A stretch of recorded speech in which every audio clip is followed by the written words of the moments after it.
Assalamualaikum warahmatullahi wabarakatuh. Halo teman-teman semua, berjumpa lagi di channel YouTube saya yaitu YouTube Eka. Dan pada kesempatan kali ini kita akan bersama-sama berdiskusi dan membahas terkait praktikum sistem pengendali elektrik dengan judul materi yang akan saya bawakan yaitu Sine Wave Inverter Control pada Arduino Mega dan juga ESP32. Nah, ini merupakan tugas ke-10 saya, dimana sebelumnya saya izin memperkenalkan diri lagi, yaitu nama saya Yudo Eka Gangga. Saya berasal dari Universitas Diponegoro, Fakultas Sekolah Vokasi, Program Studi Teknologi Rekayasa Otomasi tahun 2023 dengan NIM 400403236200001. Saya dari kelompok 2, kelas mata kuliah praktikum sistem pengendali elektrik kelas A. Oke, jadi langsung saja kita masuk ke apa saja sih yang akan saya bawakan pada materi mengenai inverter sine wave ini. Yang pertama itu pembukaan, yang kedua adalah penjelasan mengenai Arduino Mega, yang ketiga penjelasan mengenai ESP32 S2 Mini, yang keempat materi mengenai modulasi sinyal sine wave pada PWM, kemudian yang kelima yaitu rangkaian LC filter, dan yang keenam yaitu hasil dari percobaan yang telah kelompok kami lakukan. Nah, kita langsung saja ke yang pertama, yaitu kita bahas mengenai Arduino Mega 2560. Nah, microcontroller Arduino yang kita gunakan ini tentu saja seperti yang sudah diketahui oleh teman-teman, merupakan board microcontroller berbasis ATmega 2560 yang memiliki jumlah pin PWM yang cukup banyak. Nah, di sini bisa dilihat untuk pin PWM-nya di sini ada pada datasheet yang sebelah kanan ini. Dan di sini ada tulisan PWM ini merupakan pin PWM yang bisa digunakan pada Arduino ini. Nah, selain memiliki pin PWM yang cukup banyak, Arduino ini didukung oleh beberapa fitur, tentu saja ya, seperti timer internal, kemudian ada frekuensi PWM yang dapat dimodifikasi hingga mencapai puluhan kilohertz menggunakan pengaturan register. Kemudian resolusi standar dari Arduino Mega yaitu 8 hingga 10 bit, sehingga cocok untuk eksperimen atau percobaan project PWM aplikasi dasar hingga menengah. Nah, di sini kita lanjut ke ESP32 S2 Mini. Nah, ESP32 S2 Mini itu merupakan board yang ukurannya itu jauh lebih kecil dari Arduino Mega, dimana ukuran fisiknya dari Arduino Mega dan ESP32 ini berbanding jauh, dimana ukuran dari ESP32 S2 Mini ini lebih kecil sesuai dengan namanya yaitu mini. Namun jangan salah, pada board ini memiliki kemampuan PWM yang jauh lebih canggih dibandingkan dengan Arduino Mega yang tadi. Board ini menggunakan modul PWM LED-C yang memiliki channel dan timer yang dapat bekerja secara mandiri, sehingga memungkinkan pengaturan frekuensi dan resolusi yang sangat fleksibel. ESP32 ini mampu menghasilkan frekuensi hingga 150 kHz dan memiliki resolusi PWM yang jauh lebih tinggi, 10 hingga 14 bit, sehingga cocok digunakan untuk proyek yang membutuhkan switching cepat, kontrol motor yang presisi, atau aplikasi elektronika daya tingkat lanjut. Untuk pin dari ESP32 ini bisa dilihat ada total 40 pin di sini pada datasheetnya. Di sini ada VCC, kemudian ada ground, di sini ada VBus, ada enable. Nah, di sini cukup fleksibel dan sepertinya driver PWM ini LED-C ini ada 8 channel.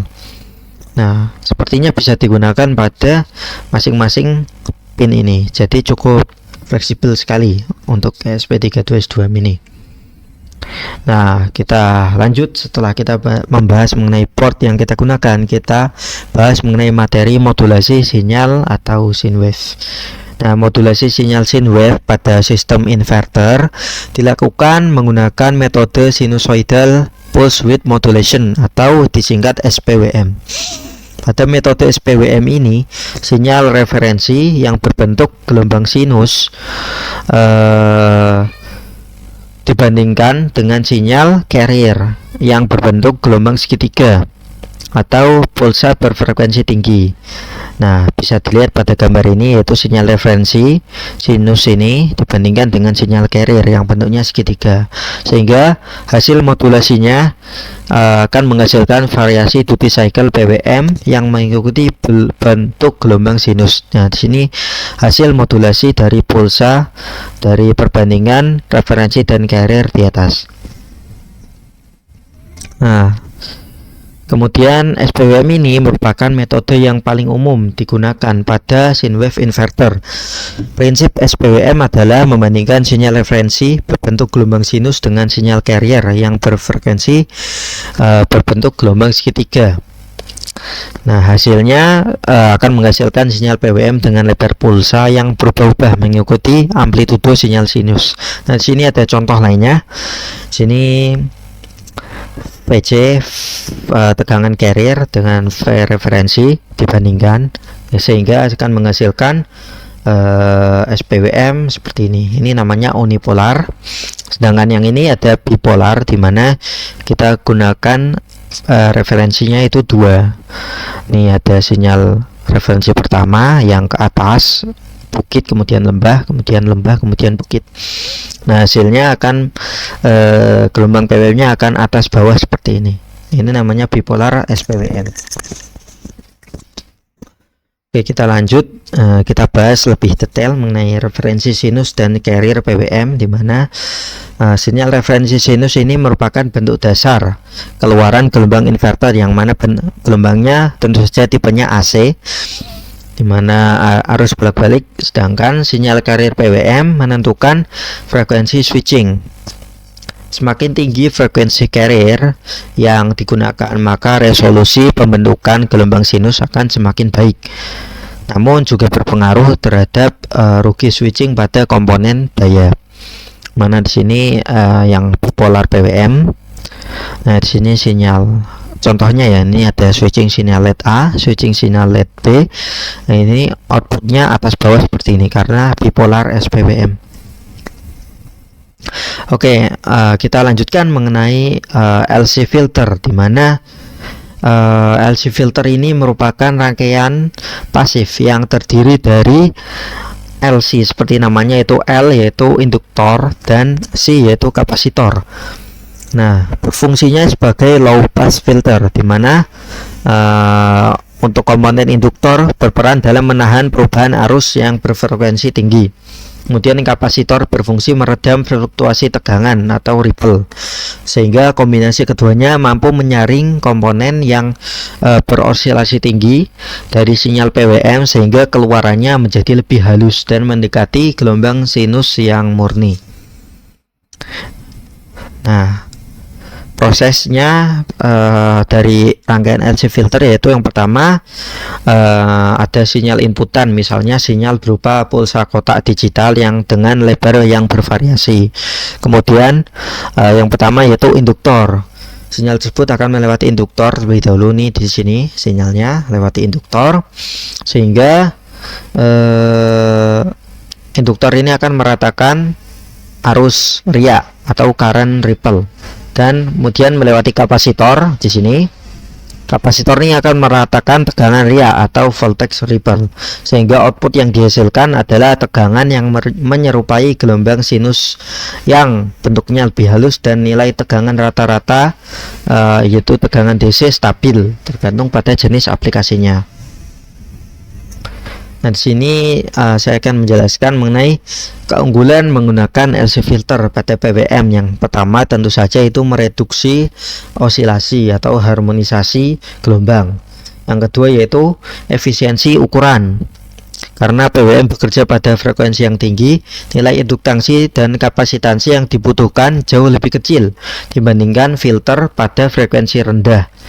Kemudian yang ketiga yaitu melindungi beban, yaitu mencegah lonjakan tegangan tiba-tiba yang dapat merusak isolasi pada motor listrik atau trafo. Oke, nah di sini merupakan percobaan yang telah kami lakukan. Ini saya jelaskan gambarnya terlebih dahulu. Selanjutnya akan saya berikan video hasilnya. Yang pertama itu percobaan ketika kita tidak menggunakan LC filter, yaitu dilihat gelombangnya memiliki harmonisasi yang sangat banyak di sini. Bentuk gelombangnya pun tidak harus, di sini konturnya tidak datar. Kemudian kondisi ini belum bisa kita pakai untuk mengontrol sebuah motor.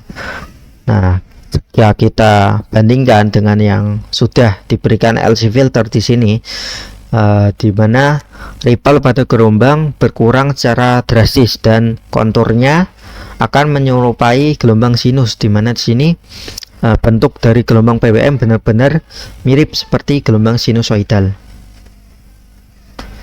Nah,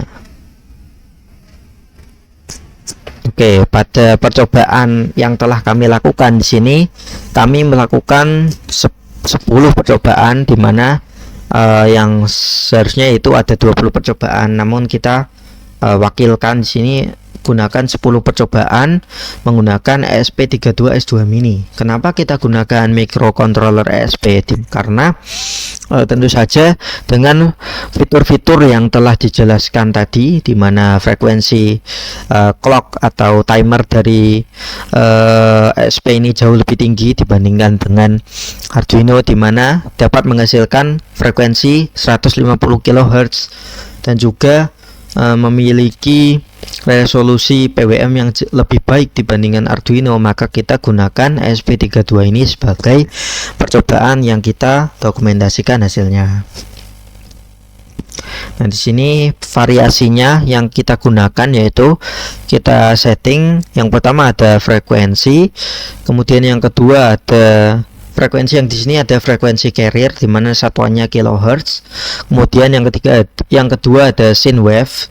Kita atur variasi lookup tabel sinus. Kemudian yang ketiga ada duty cycle. Nah, untuk hasil baik, di sini saya akan jelaskan terlebih dahulu mengenai program sine wave-nya yang akan kita uji pada hasil akhir praktikum ini. Nah, pada praktikum sine wave Arduino dan ESP32 ini, programnya itu seperti ini. Saya sudah membuat menggunakan Visual Studio Code, dimana ini merupakan program untuk sinusoidal PWM, sine wave modulation. Di sini kita jelaskan lebih dahulu secara singkat ya. Yang pertama, program ini digunakan untuk menghasilkan gelombang PWM yang mengikuti pola sinus. Nah, output dari program ini yaitu nanti pin 5 ini kita gunakan forward dan pin 6 kita gunakan reverse dengan baud rate 115.200 dan juga timer 3 yaitu 16 bit agar presisinya tinggi. Nah, sini ada pendefinisian konstanta dan juga variabel ya. Line 10 sampai variabel timer sini. Ada beberapa setting seperti frekuensi sine wave, frekuensi PWM, dan duty cycle. Nah, kemudian pada void setup ini merupakan inisialisasi ya. Setup PWM pins yang pertama, kemudian setup timer pin 5 dan 6 untuk PWM custom. Nah, sini untuk print line. Kemudian ada loop, main loop, di mana di sini ini digunakan untuk mengecek jika ada data dari serial ini. Nah, kemudian ini membaca hingga ke new line. Kemudian ini menghapus white space, dan ini untuk convert ke uppercase. Ini proses comment. Ya, kemudian setup timer 3 dengan interrupt untuk modulasi. Mana timer 3 untuk PWM pada pin 5 dan 6. Modenya yaitu fast PWM dengan top ICR 3 atau timer 16 bit yang tadi ya. Nah, sini merupakan konfigurasi hardware-nya. Sini bisa dilihat pada Copilot ada register bit dan fungsinya masing-masing yang telah dituliskan di program. Misalnya sini ada TCCR 3A, ini bitnya yaitu COM3A1, fungsinya untuk non inverting mode untuk untuk pin 5. Kemudian ada B1 ini untuk pin 6 dan selanjutnya dan seterusnya. Kemudian ada ISR ini untuk interrupt service routine. Nah, di sini merupakan bagian yang paling penting nih, dimana step yang pertama yaitu menghitung dulu ya. Bisa kita lihat di sini. Step yang pertama yaitu menghitung sudut sinus. Setelah itu step yang kedua itu menghitung nilai sinus, kemudian menormalisasikan ke 0 sampai 1, range 0 sampai 1 dan dikalikan dengan duty cycle, kemudian mengkonversi ke nilai PWM antara 0 sampai 1023. Nah, setelah itu ada point print status ini untuk mencetak tulisan. Nah, selain program PWM ini juga kita buat QI-nya. Di sini merupakan QI untuk memonitoring secara langsung dan untuk melakukan pengujian nantinya. Coba kita run saja filenya.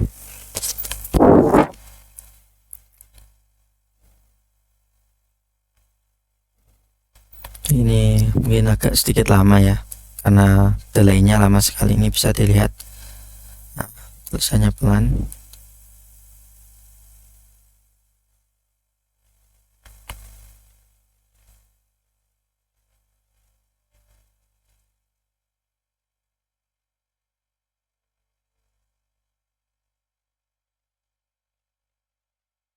Ini kita tunggu sebentar.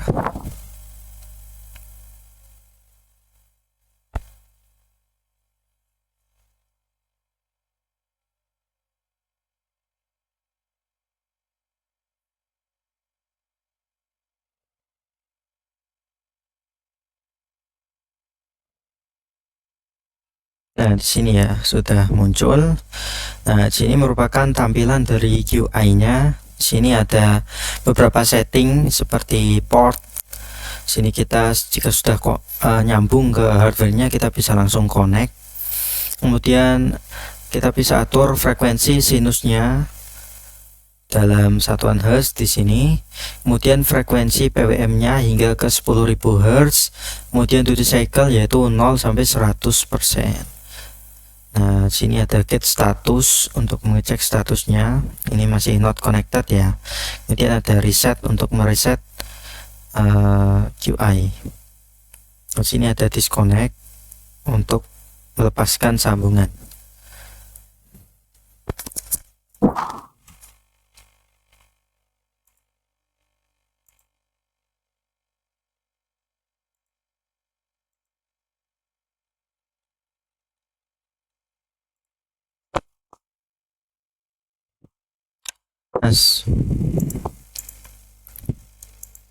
Nah, selanjutnya adalah program versi ESP32S2 mininya, dimana di sini yang pertama hampir mirip ya, sama seperti yang Arduino. Di sini kita gunakan pin 6 dan 7. Pin 6 itu untuk forward dan 7 untuk reverse.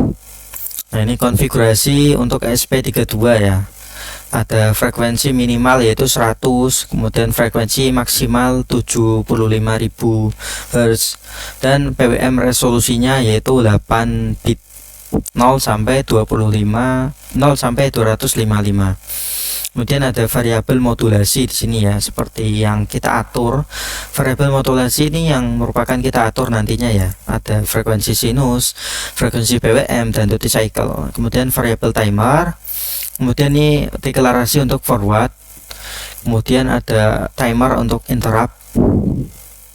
Dan sini urutan inisialisasinya ya, yaitu yang pertama yang menghitung sine wave, kemudian memodulasi dengan duty cycle, setelah itu mengkonversi menjadi nilai PWM dalam rentang 0 sampai 255 untuk 8 bit. Dan di sini ada set PWM values. Nah, setelah itu ada setup. Di sini ada serial begin. Nah, ini untuk menyetup PWM pins. Nah, ini untuk LED control. Selanjutnya ada setup untuk hardware, timer untuk interrupt ya.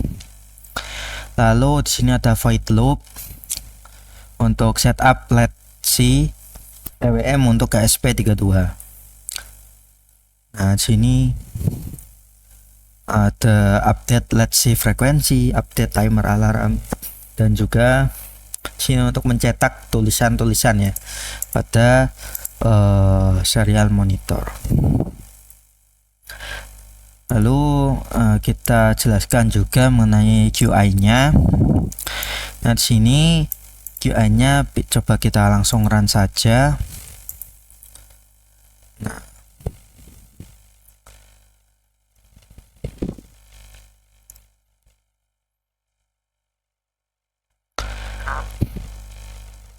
ini untuk temanya berwarna dark time. Ini ada beberapa pengaturan untuk warnanya. Kita tunggu QI-nya hingga selesai.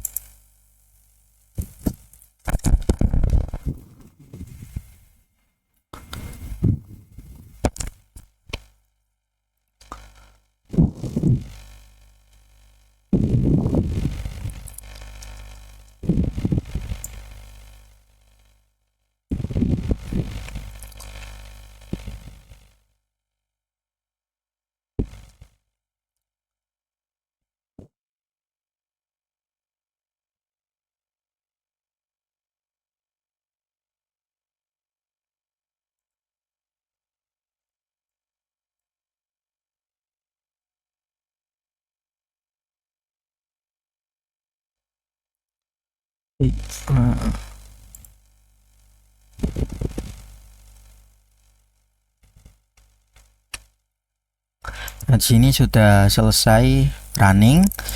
Untuk tampilan QI-nya seperti ini, yang ESP32, mana tampilannya berwarna hitam ya. Di sini juga kita sudah tentukan untuk preset dari masing-masing pengujian, yaitu ada 10 pengujian di sini dengan variasi, yaitu kita memvariasikan frekuensi PWM, kemudian sinus, kemudian duty cycle.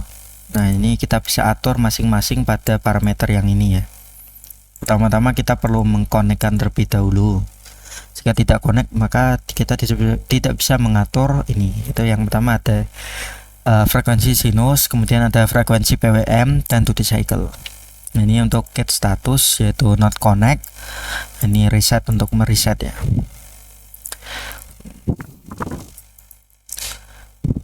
Nah, jadi itu merupakan penjelasan dari program sinusoidal modulation pada PWM menggunakan microcontroller Arduino dan ESP32S2 Mini. Selanjutnya kita langsung saja coba simak dan perhatikan mengenai hasil akhir dari pengujian praktikum ini pada. Nah, untuk hasil percobaannya dapat dilihat pada video berikut ini. Sini percobaan sebelum filter, dilihat gelombangnya masih belum bagus dengan frekuensi 50, duty cycle 50 dan PWM frekuensi 25.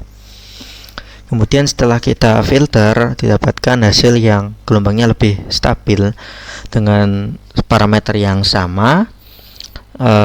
Didapatkan hasil gelombang yang lebih stabil setelah kita lakukan filter dengan rangkaian. Baik, di sini merupakan frekuensi 10, sine wave 50 dan duty cycle 30. Dilihat gelombang belum mencapai sinusoidal. Kemudian kita percobaan kedua dengan variasi berikut, gelombang hampir mulai mendekati sinusoidal. Kemudian ini percobaan ketiga, kita lihat gelombangnya semakin mendekati sinusoidal dengan parameter berikut. Nah, ini percobaan keempat, dilihat gelombang semakin cepat dan semakin mendekati sinusoidal. Nah, di sini untuk parameter yang kelima, dilihat jika di pos seperti ini gelombangnya.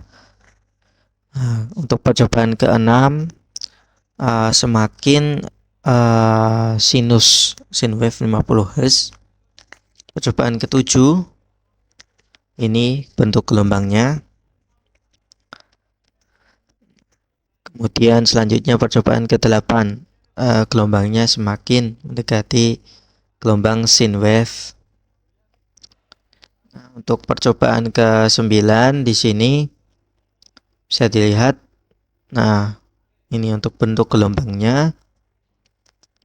Dan terakhir yaitu percobaan ke-10 menggunakan Wemo Sololin S2 Mini ini. Gelombang akhirnya seperti ini.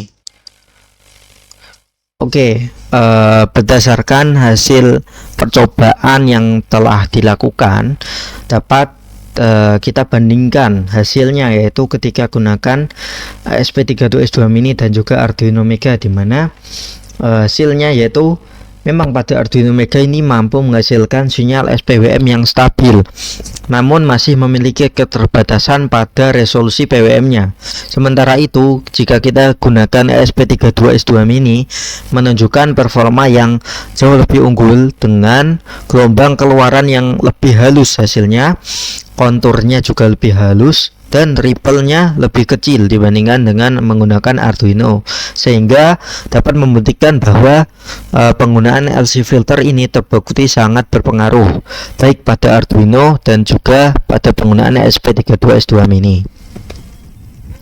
Nah, maka kesimpulannya yaitu metode sinusoidal PWM terbukti efektif dalam membangkitkan sin wave inverter berbasis microcontroller. Penggunaan LC filter merupakan komponen penting untuk meningkatkan kualitas gelombang output dengan cara mereduksi ripple dan harmonisa atau osilasi. Secara keseluruhan, ESP32S2 Mini memberikan performa yang lebih optimal dibandingkan Arduino Mega. Alasannya yaitu karena ESP32 memiliki kecepatan clock dan resolusi PWM yang lebih tinggi, sehingga mampu menghasilkan frekuensi carrier yang lebih besar dan stabil, serta menghasilkan gelombang sinus yang lebih halus dengan ripple dan harmonisasi atau osilasi yang lebih kecil. Baik, mungkin cukup sekian materi sin wave inverter yang dapat saya sampaikan. Saya berterima kasih pada yang telah menyimak video saya sampai akhir, dan saya juga menerima saran dari kalian. Apabila ada yang salah atau yang kurang dari apa yang telah saya jelaskan, mohon dukungannya dengan memberikan feedback di kolom komentar. Baik, cukup sekian dari saya. Terima kasih banyak. Saya mohon maaf. Saya pamit undur diri. Wassalamualaikum warahmatullahi wabarakatuh.